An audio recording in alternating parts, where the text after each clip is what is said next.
palita ekatka idaham partu darita sadha yishe tatmanam surstrinam libshitam kimpunar manju endranam it yavasita iti vedasita puru. So Subari Muni thought. So basically, the story, if you weren't here yesterday, Subari became lusty seeing two fish engaged in sexual activities while he was meditating in the water, and he decided to approach this king to have his daughter as a wife. But the king said, you can choose, any of my daughters can choose anybody they want, but because he wasn't very attractive, he interpreted that as being rejected. And so that led him to think in this way. Subari Muni thought, I am now feeble because of old age. My hair has become gray, my skin is slack, and my head always trembles. Besides, I am a yogi. Therefore, women do not like me. Since the king has thus rejected me, I shall reform my body in such a way as to be desirable even to celestial women. What to speak of the daughters of worldly kings. Continuing. Muni praveshita kshakta sacha kanyanta puram ridimat shrita saraja kanibir ekam panchasita para. Thereafter, when Subari Muni became quite a young and beautiful person, the messenger of the palace took him inside the residential quarters of the princesses, which were extremely opulent. All 50 princesses then accepted him as their husband, although he was only one man.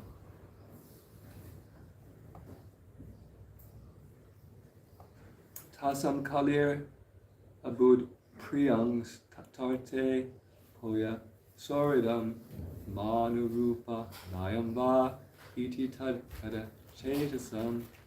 Thereafter, the princesses, being attracted by Subari Muni, gave up their sisterly relationship and quarreled among themselves, each one of them contending, this man is just suitable for me and not for you. In this way, there ensued a great disagreement. I guess I could say something about that. Again, Timarandasya Gananjanachalakai Chakun Yena Tasmai Shri Gurve Namo Vishnupadaya Krishna Stagurli Shri Bhakti Swami. The state Saraswati Devi Moravani Tarini Nirmasesha Shri Jai Shri Krishna Chaitanya Prabhu Shri Vedic Radha Shri Desai Hare Krishna Krishna Krishna Hare Hare Hare Rama Rama Hare Ancha Kalpatavischa Krita Sindhuvya Patitanam Pavanebhyo Vaishnavebhyo Namo. So, previously they had nice relationships, but then this object of sense enjoyment appeared and they began fighting over it. So, this lust has an effect of covering our consciousness. And here we say this lust is a cause of envy. They each think this person is for me, not for you. There's a verse in the Gita that talks about how our higher consciousness is covered by lust. Actually, we're supposed to be seeing all living entities equally, but when we're influenced by lust, we give more importance to certain people and less importance to other people. We create a whole world of duality. The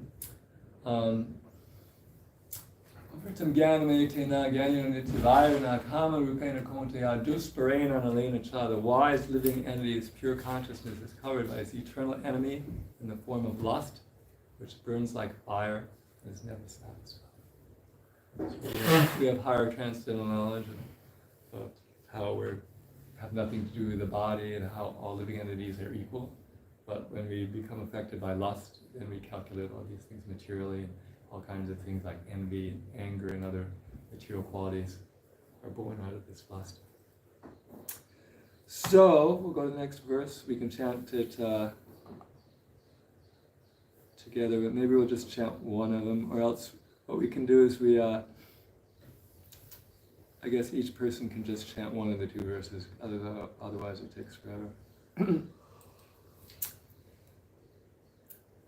Sa Bavrachas Tabir.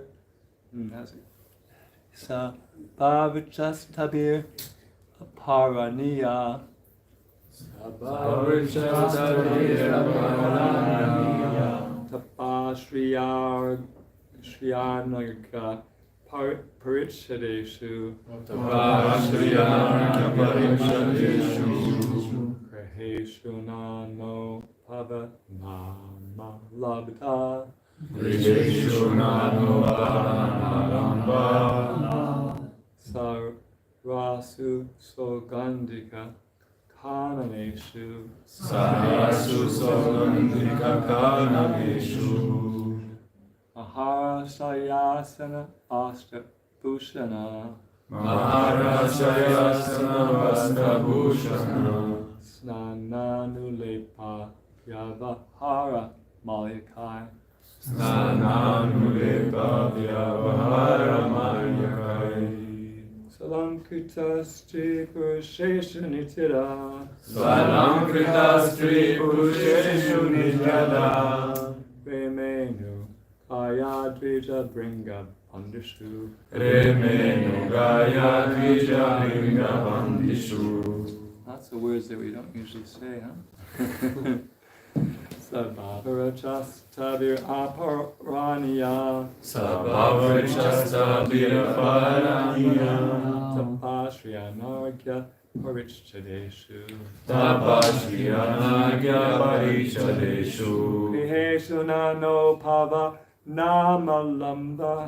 Viheshu nano pava namalamba.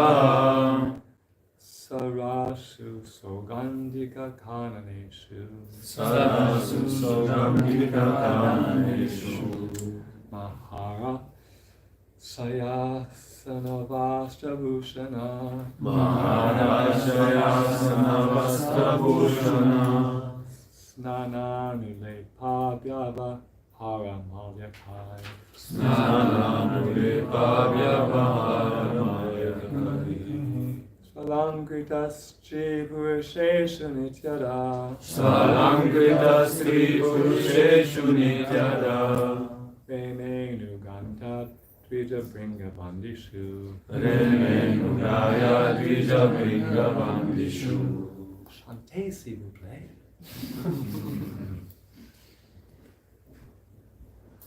Sabhavarachastabir aparaniya.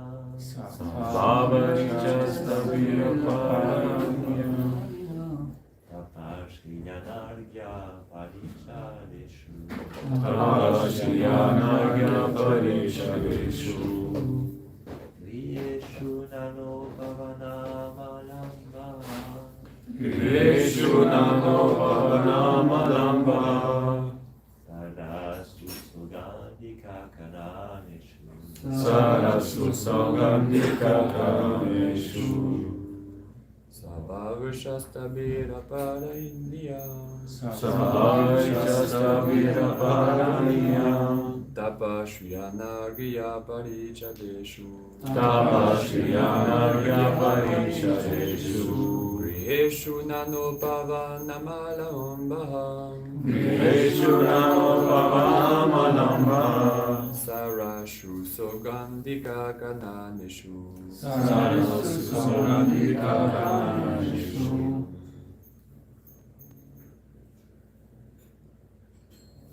Anybody else want to chat? Brave souls. Sabhavarachastabir aparaniya. Sabhavarachastabir aparaniya.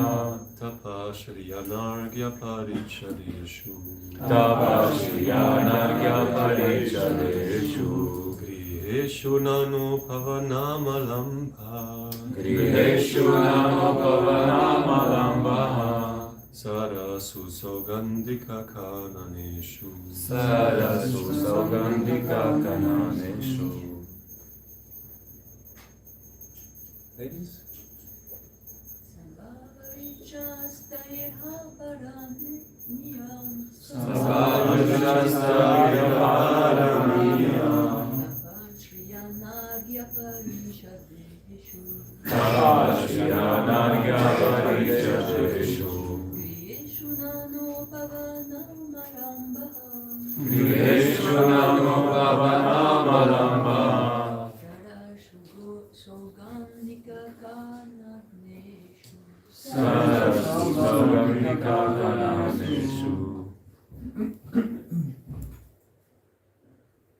Anybody else? Okay, we'll go through the word meanings. Saha. He Sabarishi. Bhavarisha. Quite expert in utilizing Vedic mantras. Tabihi. With his wives. Aparaniya. Unlimited. The result of austerity. Shriya. By opulences. Anagya. Paraphernalia for enjoyment. Richadeshu. Equipped with different garments and dresses. Griheshu. In the house and rooms. Nana. Varieties of. Upabana. Parks. Amala. Clean. Amba. Water. Sarashu. Lakes. Saugandhika. Very fragrant. Kananeshu. Gardens. Mahara. Very costly. Shaya. Bedding. Asana. Sitting places. Vastra. Clothing. Bhushana. Ornaments. Snana. Bathing places. Anulepa. Sandalwood.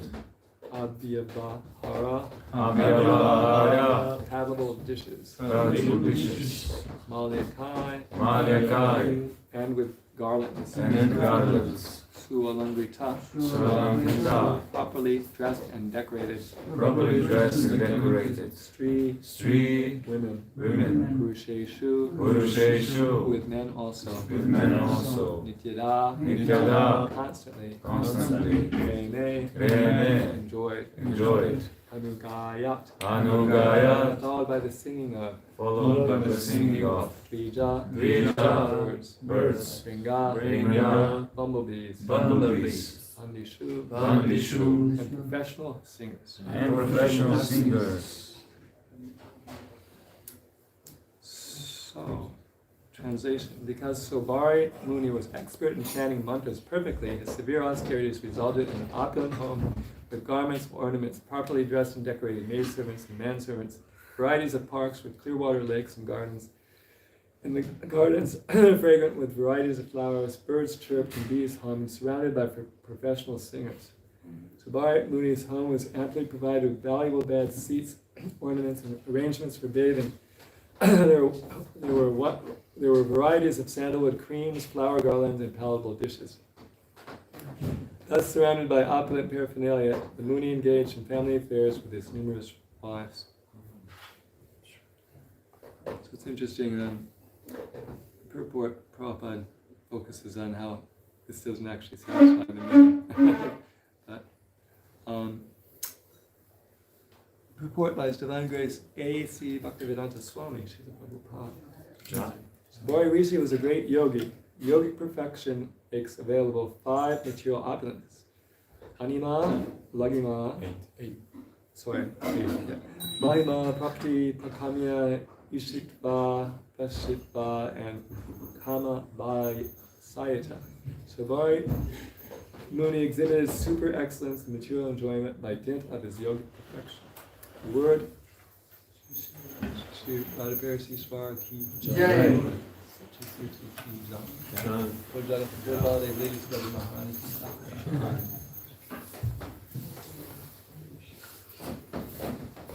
Krishna's opulence is far greater than Subhadra. The word Bahuriksha means expert in chanting mantras. As material opulence can be achieved by ordinary material means, it can also be achieved by subtle means through mantras. By chanting mantras, Subhadra Muni arranged for material opulence. But this was not perfection in life. As will be seen, Subhadra Muni became very dissatisfied with material opulence, and thus left everything and re-entered the forest in the Vanaprastha order and achieved final success. Those who are not Atma Tattvavit, who do not know the spiritual value of life, can be satisfied with external material opulences. But those who are Atma Tattvavit are not inspired by material opulence. This is the instruction we can derive from the life and activities of Subhadra Muni. Srila Prabhupada wants us to learn the lesson at the beginning. Not to get bogged down by material opulences. So that's, of course, a theme in many leelas and many verses, that material opulence doesn't satisfy the soul. It's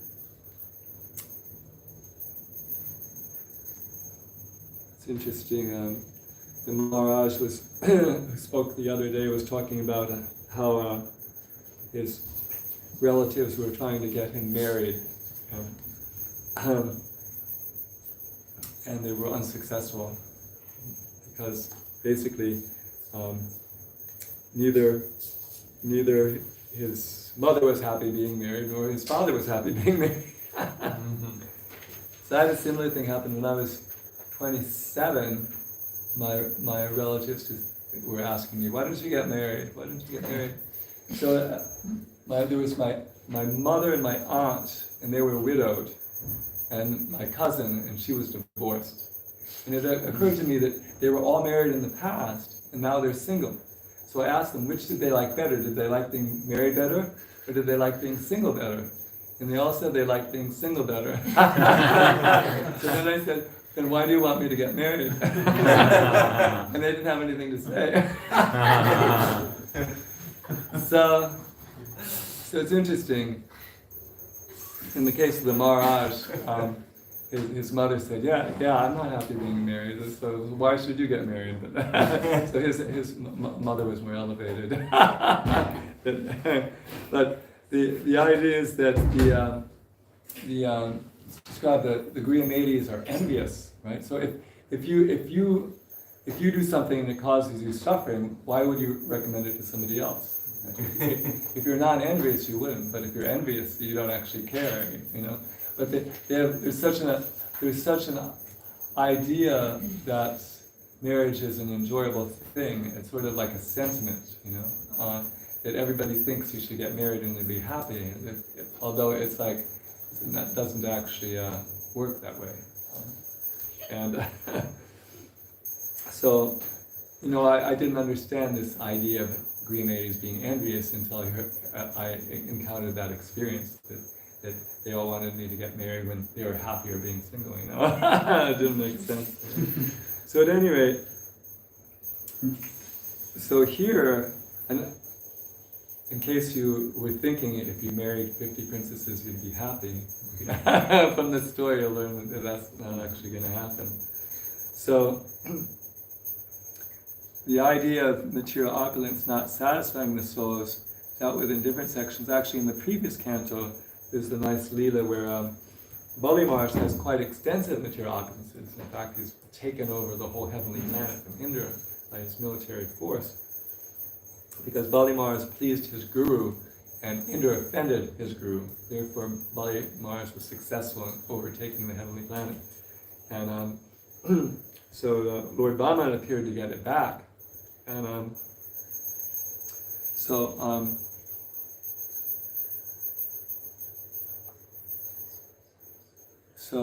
the Vamana was, the Bali offered Vamana some charity, and he said he only wanted 3 paces of land.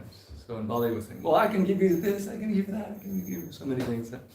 And then Vamana speaks these instructions. The personality of God Vamana said, "My dear king, even the entirety of whatever they may be within the 3 worlds to satisfy one's senses cannot satisfy a person whose senses are uncontrolled. If I were not satisfied with 3 paces of land, then surely I would not be satisfied even with possessing one of the 7 islands consisting of 9 varsas. Even if I possessed one island, I would hope to gather others." We have heard that although powerful kings like Maharaj Prithu and Maharaj Gaya achieved proprietorship over the 7 dvipas, they could not achieve satisfaction or find the end of their ambitions. One should be satisfied with whatever he achieves by his previous destiny, for discontent can never bring happiness. A person who is not self-controlled will not be happy even with possessing the 3 worlds. Material existence causes discontent in regard to fulfilling one's lusty desires and achieving more and more money. This is the cause for the continuation of material life, which is full of repeated birth and death. But one who is satisfied by that which is obtained by destiny is fit for liberation from this material existence. A Brahmana who is satisfied with whatever is providentially obtained is increasingly enlightened with spiritual power, but the spiritual potency of a dissatisfied Brahmana decreases as fire diminishes in potency and water is sprinkled upon it. So, it's actually an illusion to think if we have more material opulence, we'll actually be happier. And that also is mentioned in the Gita. There's a whole section on happiness in the mode of passion. Chapter 14. The mode of passion is born of unlimited desires and longings, O son of Kunti, and because of this, the embodied living entity is bound to fruitive actions. O chief of the Bardas, when there's an increase in the mode of passion, the symptoms of great attachment, fruitive activity, intense endeavor, and uncontrollable desire and hankering develop. The result of pious action is pure and said to be in the mode of goodness, but action done in the mode of passion results in misery. The action performed in the mode of ignorance results in foolishness.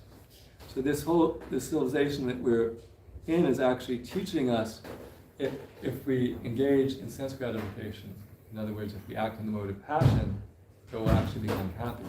But according to Bhagavad Gita, if we act in the mode of goodness, we'll become happy. And if we act in the mode of passion, we'll become miserable. So actually this whole society, as Prabhupada would point out from time to time, is actually cheating people.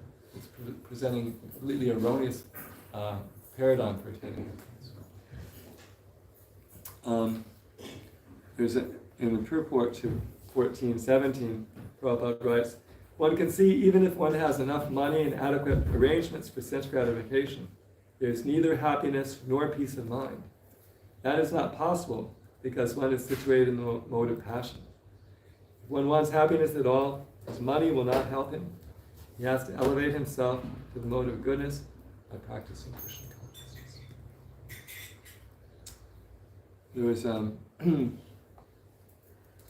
There was a band called the Rolling Stones back in the 60s and 70s, and they had this song, "Can't Get No Satisfaction."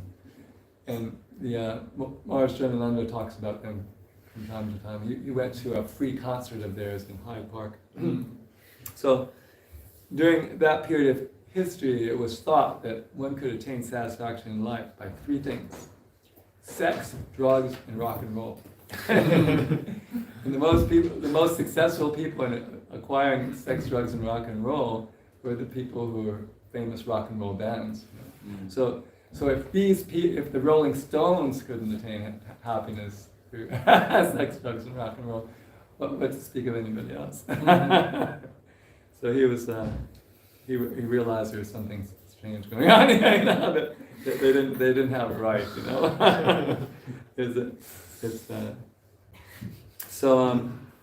However, there were other musicians too. There was another musician named George Harrison, and he also had all kinds of opportunities for sex, drugs, and rock and roll, but he realized that actually it doesn't work. There's something else, and he found Krishna consciousness. And he changed the lyrics of his songs to put all kinds of knowledge from Srimad Bhagavad Gita and Srimad Bhagavatam to enlighten people. That we're living in a material world, it's not going to satisfy our soul. And we really have to connect with Krishna. So this particular canto was interesting, very interesting hearing the Bhadra Rainer's class yesterday, because he was making this point that there's a theme in this canto. Actually, it's called Liberation. It talks about many, many people who burned out on material happiness, as Prabhupada is telling us Subara Muni is about to do. We mentioned yesterday Urvasi and Pururava. Pururava was a big king who somehow or other was able to attain Urvasi, the heavenly damsel, but she broke up with him and he became completely distraught. And finally, later on, he speaks what's called the Ila Gita, which tells how he became renounced through lamentation when his girlfriend broke up with him. Actually, when my last girlfriend broke up with me, I prayed to Krishna to remember how much I suffered as a result of that relationship, so I wouldn't again be in that situation. And Krishna's very kind. But after 31 years, I haven't repeated that. So that's a strategy. Pray to Krishna. And then there's another lila. There's the lila of Maharaj Yayati, which is coming. I think it's coming up. We haven't got to Yayati yet. He's later on in the canto. So he marries two girls, and of course they also got in the quarrel. Right? In this case, we're hearing that 50 of them got in the quarrel, but there were two friends, Shamishka and Devayani, who were also. And as a result of this quarrel, the Yati was cursed to become old prematurely, and thus he couldn't enjoy. And because he was a sensual enjoyer, that was the ultimate problem for him. So he decided he would trade his old age with his son's youth. None of the sons wanted to do that because they wanted to enjoy too, except the youngest one named Puru. So he actually switched his youth so his father could enjoy a few more years. But he also burned out. He was thinking, the more sex I have, the more happy I'll be. And then when he found out the more sex he had, the more lust he would be, and he would never actually become happy. And then he and his wife engaged in the devotional service of the Lord. And the final chapter on Yayati is King Yayati attains liberation. So this is a whole theme in the entire canto. Sense gratification, especially that drive for male family relationships, won't actually satisfy the self, and one has to have find another paradigm for happiness.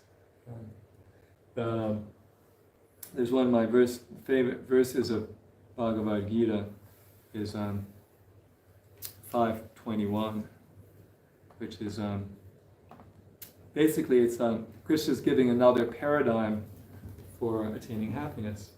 Everyone in the material world is thinking, if I get more sense gratification, I'll become happy. Although the Gita says that the result will be miserable. Krishna says, such a liberated person is not attracted to material sense pleasure, but is always entranced, enjoying the pleasure within. In this way, the self-realized person enjoys unlimited happiness, for he concentrates on the Supreme. So there's two distinct conceptions of life. There's material life, where one identifies with his gross material body and thinks, by satisfying the senses of my body, I'll attain happiness. And he acts in the mode of passion, and the result is distress. And the spiritual conception of life, where one identifies himself as a spiritual being, as part and parcel of Krishna, and and understands by concentrating his energies on Krishna, he will attain happiness. Krishna is Sat Chid Ananda Vigraha, eternal, full of bliss and knowledge. Because we're part and parcel of Krishna, we're also eternal, full of bliss and knowledge. But because instead of our mind being absorbed in Krishna, our mind is absorbed in the material world, we're not experiencing our eternality or our spiritual knowledge, illumination, or our spiritual transcendental happiness. But by redirecting our mind, actually, yoga is all about controlling the mind.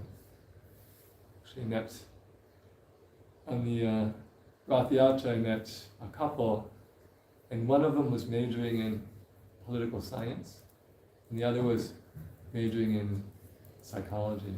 And one of the devotees had sold them a Bhagavad Gita, but because they were from America, they wanted me to talk to them. So I was thinking, well, that's perfect, because all Bhagavad Gita is about is political science and psychology. This is the book for you. All things that there's so many verses on psychology that the mind is the best friend of the conditioned soul and also his enemy as well. For one who's conquered the mind is the best of friends. And for he who's failed to do so, his mind will remain his greatest enemy. The one who's conquered the mind, the super soul has already reached, for he's attained tranquility. Such a person, happiness, distress, heat, cold, honor, and dishonor, all the same.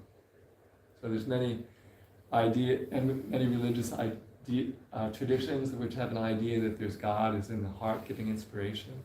And the Gita is saying, if you can control your mind, then you can tune in to the voice of God in the heart and conquer your mind. And in the Bhagavad Gita, Krishna is giving 4 kinds of yoga. He's giving karma yoga, jnana yoga, jnana yoga, and bhakti yoga. In 3 places he says that actually bhakti is the best yoga. And the Prabhupada would always quote, Bhakti mam abhijanati yavan yasasmi tattva tato mam tattvato gyat vishate tadam anantaram. I can be known as I am only by performing devotional service, and when one is in full consciousness of me by such devotion, he can enter into the kingdom of God. But the other verses are even more powerful because they talk about ananya bhakti, pure devotion. Yastananya shaka hame vabhidorjuna justum jatatvena pravesham tapantava. By unalloyed devotional service, I can be known as I am and can be seen directly. And the other verse also, 8:22, when I just quoted is 11:54, and then earlier on, 8:22, pra saput kusha parta bhakyas lavas tvananyaya, also says unalloyed devotion. So by this practice of unalloyed devotional service, we're absorbing our mind in Krishna, and we're enjoying unlimited happiness because Krishna is unlimitedly happy. And when we think about Krishna, we can become happy simply by thinking about Krishna, thinking about his form, thinking about his name, thinking about his philosophy, thinking about his pastimes. We can spend the whole day just thinking about Krishna. I was in Prague on Janmashtami, and they decided they'd alternate between kirtan and katha. And I realized you can just do that all day. You never get tired. If you get tired of the katha, there's always kirtan. If you get tired of the kirtan, there's katha. You just go back and forth. It was one of the more, these fast days are always a challenge for me because I hate fasting. So the whole secret of the fast days is to completely absorb your mind in Krishna, which hopefully you learn early on so you don't suffer necessarily. But that was one of the easier days, because they had a nice program of absorbing the mind of Krishna. So this whole tradition in Bhagavad Gita in particular, and the Srimad Bhagavatam, are giving another paradigm for attaining happiness by concentrating on the Supreme instead of by concentrating on the objects of the senses. The sensual pleasures deprecated in Bhagavad Gita by Krishna, who says, Vishayendriya samyoga tad agre matopamam parname vishani eva tat sukham rajasthan smritam. That pleasure which is born of contact between the senses and their objects, which is like nectar in the beginning, poison like at the end is said to be of the nature of passion. So we're learning in this ninth canto that by acting in the mode of passion and attaining sensual pleasure, our self will actually be satisfied. But we have to give it up and engage in the devotional service of the Lord. And like Maharaji and Sabora Muni, we can also attain perfection. So those are some thoughts on this first and purport. Does anybody have any questions, comments, realizations, or additional things they'd like to share for the benefit of the Vaishnavas?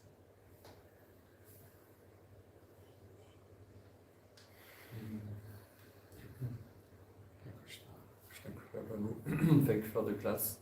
So you mentioned that by engaging our activities in the devotional service, then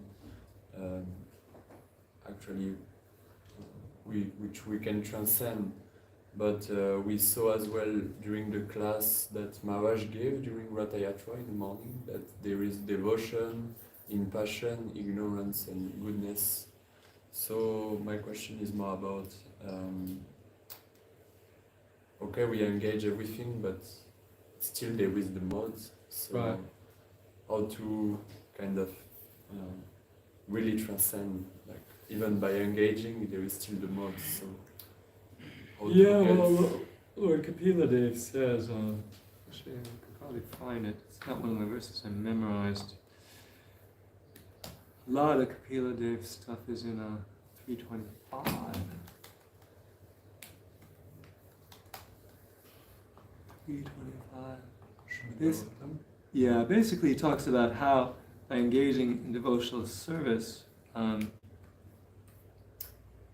the influence of the modes becomes less pronounced, and it's very much a matter of degree.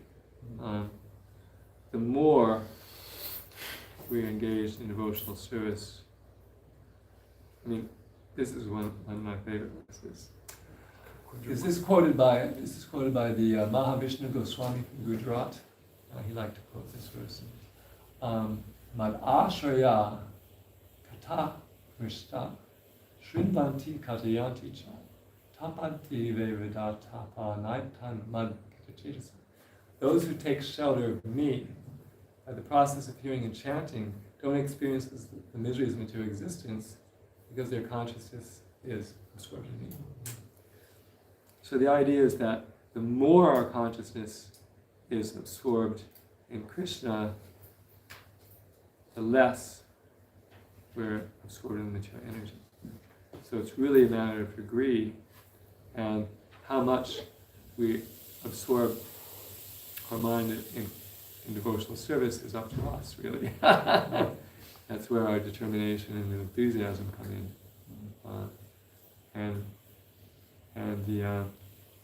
We're in New York. We're studying the pastime of Dhruva Maharaj, and the Dhruva Maharaj, we may have some material desires, right? But we don't have material desires like Dhruva Maharaj. You know, he wanted to have a kingdom greater than that of Lord Brahma, you know. But his determination to achieve that caused him to completely absorb his mind in devotional service so much that the universal breathing processes were choked up because he was so absorbed in meditation on Vishnu, right? You know, Brahma was consulted, what's going on here? So it's actually, we talk about devotional service should be unmotivated and uninterrupted. That it's even if it's motivated in a big way like the Dhruva, if it's uninterrupted, then you can actually dissolve all your motivations. And that's why there's that verse, akama sarva kama va moksha kama udardita vena bhakti yoga yajeta pushamparam. Whether one desires everything, desires liberation, or desires nothing, if one engages in one point of devotional service, he'll attain success, because he'll ultimately attain Krishna. He'll get whatever he wanted, plus he'll get Krishna. Whereas if he just tries by material means to get some material success, he may or may not get it, but he'll definitely desire Krishna. So I would say it's like we have to worry about not committing the offenses, because as Subhara Muni, right, one wouldn't expect that seeing fish engaged in sexual agitation would result in somebody wanting to get married, right? But because he was weakened because of his offense against Garuda, he fell down to material desires. Also the Ramachandra Puri, disciple of Adhavendra Puri, because he offended his guru, he became a fault finder instead of renunciation. He fell down from the renunciation. So we have to avoid offenses, and then we also have to, then there's that 10th offense, the maintaining material desires. So we have, so many material desires are there, but we have a choice of whether to maintain them or not. We can't, they're already there, we can't pretend they're not there, but we can choose not to focus our energy on them. We can, when they come up, we can ignore them, or we can cultivate them. So we always have a choice. By contemplating the objects of the senses, one acquires attachment for them. But if we don't contemplate them, then we won't acquire attachment. So the strategy of the devotee is the materialist. He's by contemplating the objects of the senses, he acquires attachment. But the devotee, once the material thing comes up, he diverts his mind to his sadhana or his service, because the idea is we're always absorbed in either some sadhana or some service. We can think about how to increase the quality of our service, how to do it better, how to be more absorbed in it. So when some material thing comes, we just divert our mind back to what we're supposed to be doing, whether it's chanting japa or distributing books. And because our whole material existence is based on the contemplation of our mind. So many material sense objects can be around us, but if we're not thinking about material sense enjoyment, we won't be disturbed. So the idea is to use our intelligence to absorb our mind in Krishna. And we have a schedule every day. As sadhaka bhaktas, we have a sadhana. So like we're either chanting japa, or we're seeing the needs, we're chanting kirtan, we're hearing class, we're learning prasad, or we're doing our service. And the idea is we engage try to completely absorb our mind in these things, so there's an opportunity to meditate on the objects of the senses and acquire attachment for them. And by these purifying processes, whatever attachments we have there are dissolved. Kapila says that the Bhakti Yoga dissolves the subtle body as the digestive juices dissolve the food in the stomach. So the Bhakti is purifying, so we keep the Bhakti going, and it gradually dissolves everything else, but we have to avoid the offenses and maintaining the material desires. On the same topic, we may see due to our conditionment, strong conditionment, that Conditioning. Condition. Thank you. You correct my French, not correct your English. I concur.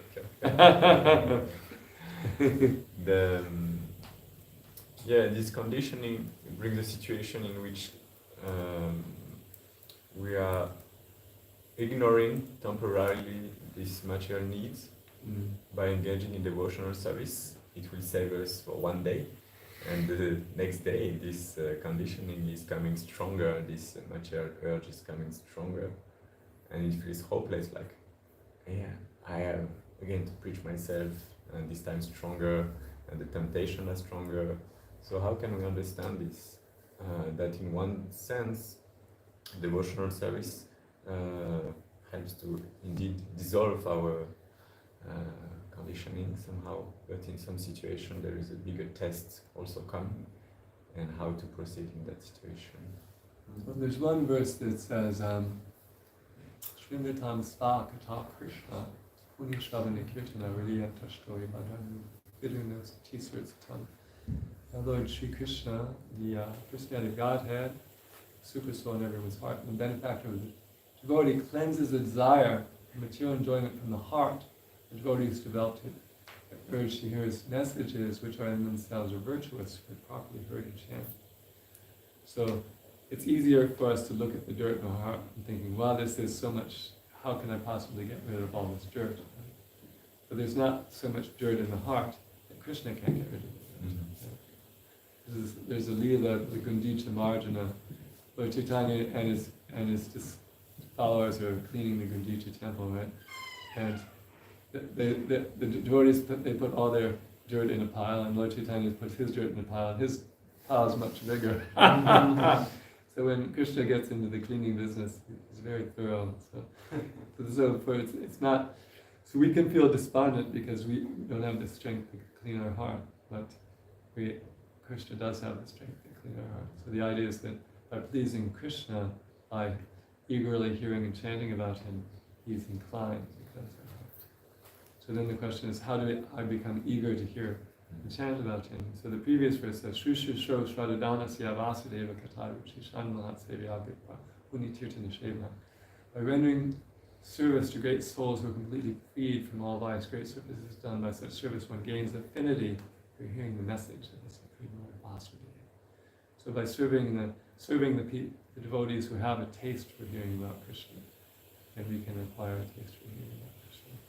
And then when we're eager to hear about Krishna, then Krishna comes as a desire from the heart. And then the other verse about how we can become cleansed is in the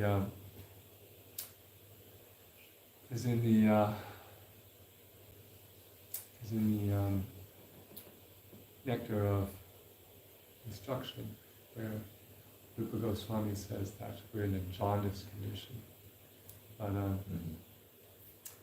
But if you have jaundice, that the sugar cane tastes very bitter, but if we keep taking it anyway, even though it tastes bitter, then the jaundice is cured and it becomes sweet. So even if we don't feel like hearing and chanting about Krishna, if we just put it regularly in our schedule, we do it anyway, and then we gain a taste for it. Yeah. Basically, the secret is to do enough devotional service that we gain a taste for it, which is superior to our material taste. It's described that apparently Vishwanath Chakravarti Thakur says, at the stage of Nishta, which is the middle stage, because there's 9 stages, so the 5th one, there's 4 on either side. So Nishta. So at the stage of Nishta, the pull of the material energy and the pull of the spiritual energy are the same. Yeah. So before we get to Nishta, the material energy is like dragging us down, and after Nishta, the spiritual energy is pulling us forward. So we have to like struggle till we get to Nishta, and then it's all downhill. Krishna's attractive name, fame, loving qualities are pulling us into an intimate relationship. So we have to work hard in the beginning to get to the stage of Nishta. But when we're in Nishta, we're steadily hearing about Krishna, and then we acquire a taste for that. And then from that taste, we develop attachment with Sakti, and then we father him. That's philosophy.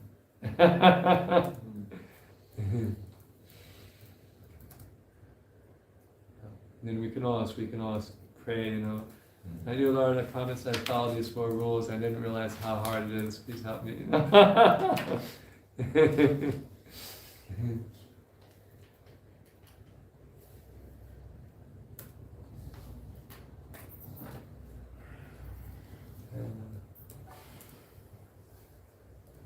But the association with the people who really have a taste for devotional service is valuable. We're fortunate to have the association of Jananand Maharaj, who really has a taste for distributing books and chanting Hare Krishna, which is inspiring. Inspiring many. Sorry. Inspiring many of us. Inspiring many of us. It's created an inspiring atmosphere.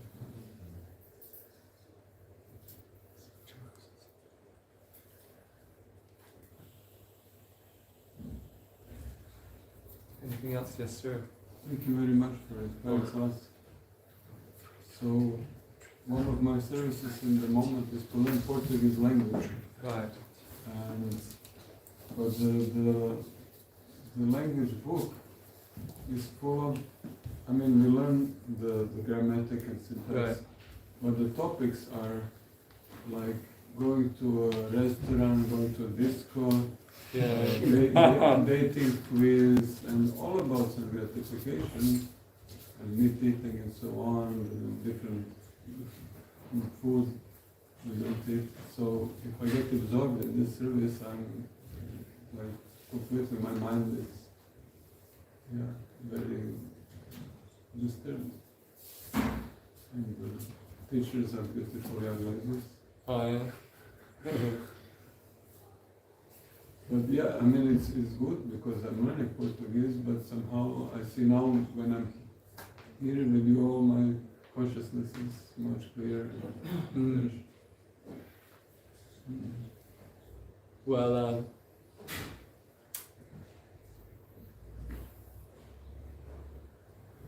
we can, I'm sure not all Portuguese teachers are beautiful young ladies.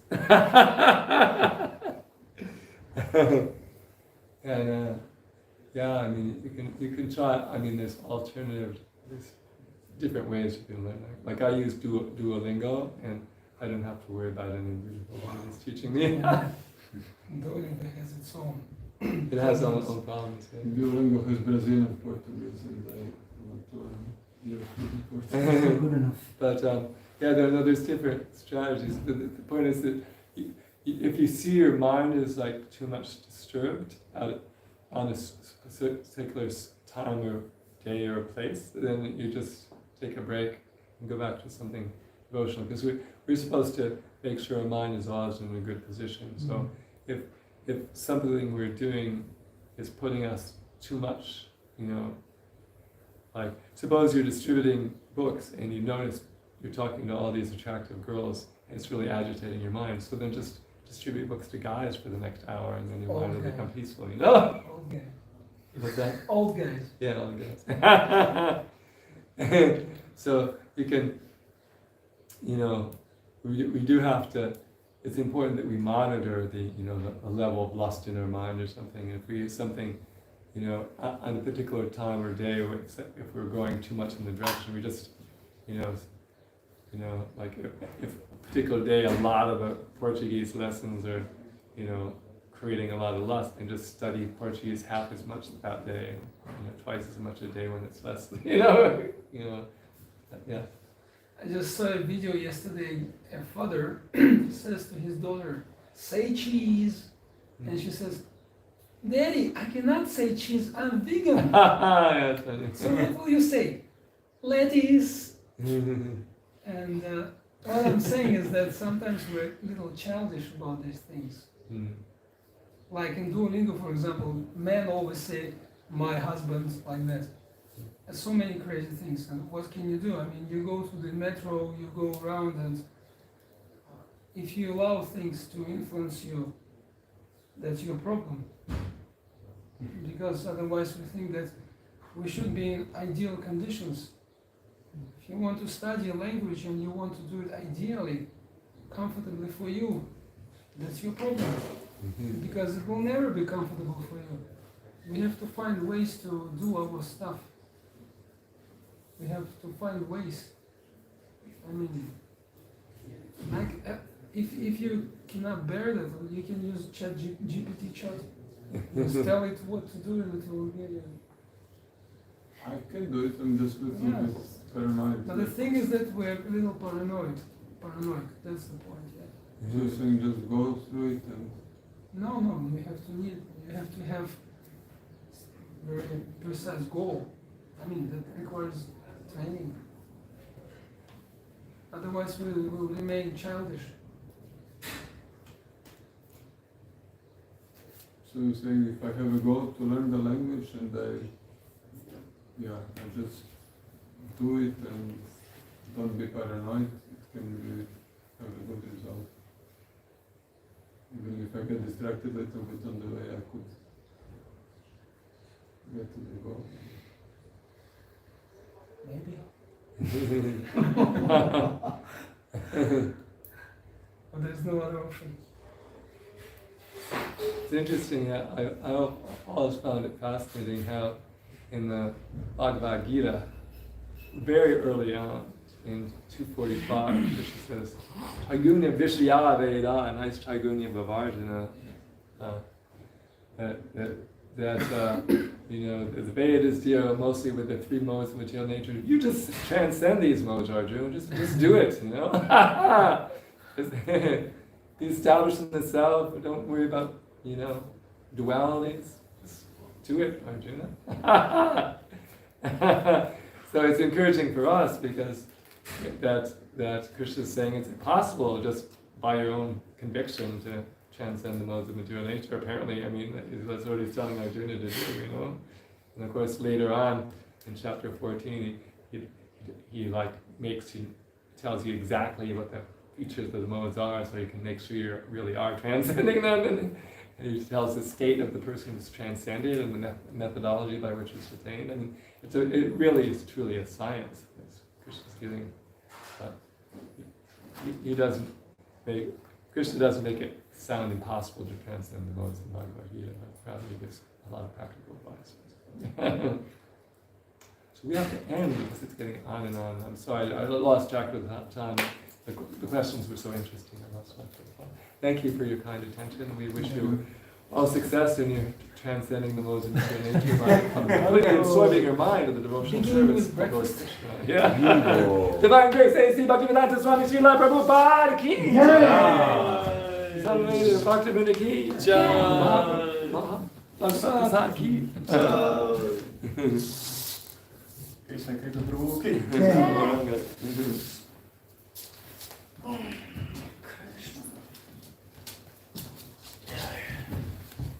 Hare Krishna,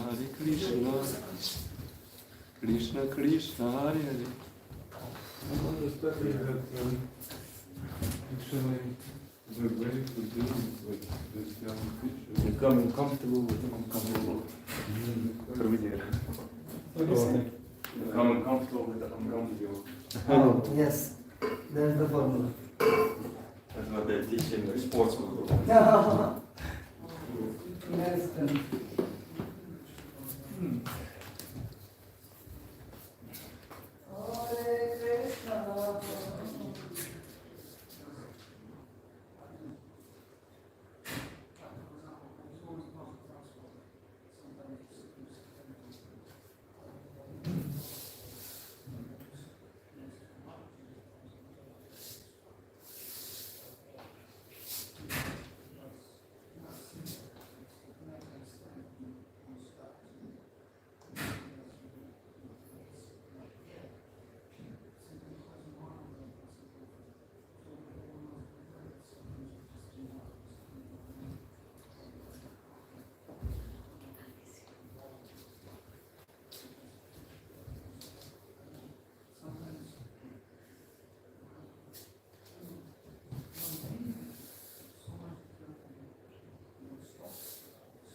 Do you know how to turn it on?